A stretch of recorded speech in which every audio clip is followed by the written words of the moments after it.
exclusive insight behind our new book, Fandemonium, plus extra helpings of Red Hot Chili Peppers. Lithium's Red Hot Chili Peppers Fandemonium Feast with Anthony Kiedis.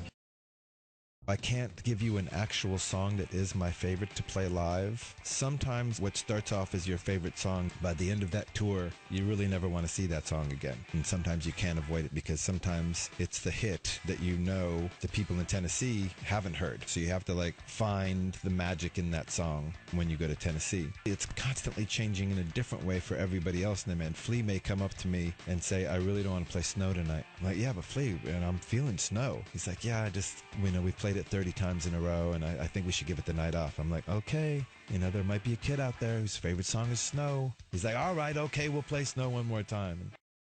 I don't think songs are intended to have but one meaning. And whatever the meaning is to the author doesn't mean that has to be the meaning to the listener. I prefer when people are attached their own meanings to songs. Sometimes it's not even an actual meaning, but it's just meant to evoke a color or a feeling. That color and that feeling can change over the years. Sometimes I'll listen to a David Bowie song. I don't know what he's talking about. It doesn't matter. The words are beautiful to me. His poetry's beautiful, but it makes me feel love, or it makes me feel hope. I'll listen to a note, the way he sings a note, and I'll just, okay, I have hope now. I can face the day. I believe that my friend cares about me.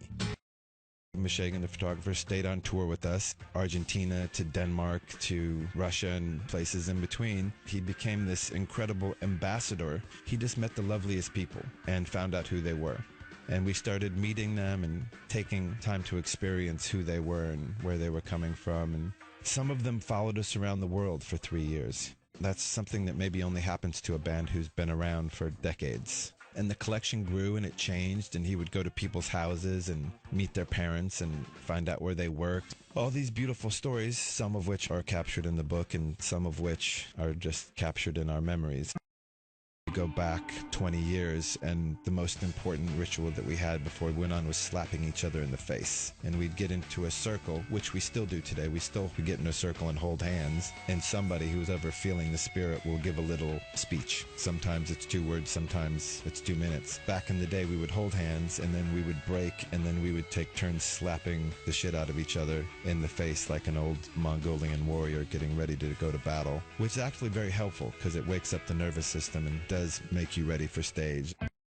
I'll be falling asleep and a line will come to me, or maybe a melody or something. I'll be like, that is so cool. I could definitely work that into a song. I'll have to remember that in the morning. And then, of course, absolutely no memory whatsoever. Or I'll be on my motorcycle singing to myself. When I get where I'm going, I'm just going to take a minute and record this. And by the time I get there, I have no idea what I was singing. Or it happens to me when I'm surfing. And I'm like, I have to keep singing this for the next 2 hours until I'm done surfing so I don't forget it. And most of the time I do forget it. Josh is a clever man. He actually records every single thing, for better or worse. So often I can ask him, 2 months ago, I said something. He's like, oh yeah, I have that, which is difficult because we jam a lot and there's a lot of minutes to keep track of. But stuff gets away. A little sacrifice to the gods.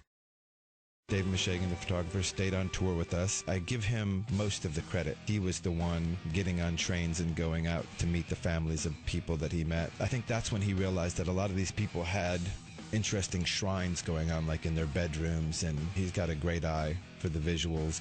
Wanting to get to know who they were and what made them tick, why they're so willing to go to any lengths to experience live music. Part of this international family of people that all make up one giant quilt of people that love a certain thing, which happens to be the music that Flea, Chad, and myself, and Josh, and John, and Hillel, and Jack Irons, and Cliff Martinez have put together over the years. We never sat down and said, oh, let's make a book about our fans. It was a very organic moment that we could not at the time have foreseen would be years in the making. We went to Japan, outside of Osaka, in the summertime. I was a long way from that crowd. The energy was just far, far away. I'm with my friend Dave Meshagan. He's a professional photographer. And he's like, okay, I'm going to go out in the audience with this 50-pound backpack full of camera equipment. I'm like, are you sure? It's really far and hot. And he comes back 5 hours later. He's like, I'm really thirsty and tired and sweaty and dirty, but I got great pictures. And I'm like, cool, let me see a couple of those pictures. The cover of the book was the first picture I saw. It's a great honor to be in a position where things that Flea and I were just singing in our bedroom 20 years ago still resonate with 14-year-olds in Guatemala. I read some of the things in there, and I had no idea like how much it means to them and how connected they feel to other fans and how much they want to share. They want to have that communication about what it makes them feel like. I try not to take it from an egotistical standpoint, just from a, thank you for putting me in this position where I could do something with my friends that's the funnest thing in the world and lots of hard work, and communicate music, wherever that may come from, with this quilt of people. There were times when David said, there's just absolutely no way we'll be able to get in touch with this person to get clearance. I was like, it doesn't matter. Either we get in touch with them or we just use the picture, and if there's a consequence, we'll face the consequence. This is a joy thing. Let's turn the camera away from us and onto these beautiful people. And then there were the little confrontations with the publisher. So they wanted a different picture for the cover. I really wanted the Japanese father with his daughter. To me, the expression on their faces just tells you why this book had to happen. And eventually they capitulated, and eventually I think they realized that it was wise of them to let the creators have the final choice in what the cover should be.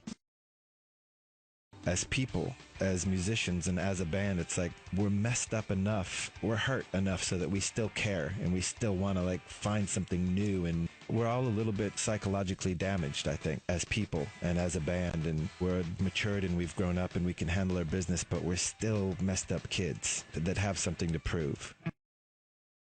We're writing songs right now for a new record. My guys are so talented and diligent, and they just love doing it. I'm in a band of musicians who would rather be home working on music than almost anything else, and they do it like workhorses, hours every day. As kind of the non-musician in the band, which I've always considered myself, just the vocalist who writes words, but I don't really have a musical background, a training, a schooling, and they all do. And I started very late in life relative to them. They all started when they were from 7 to 11.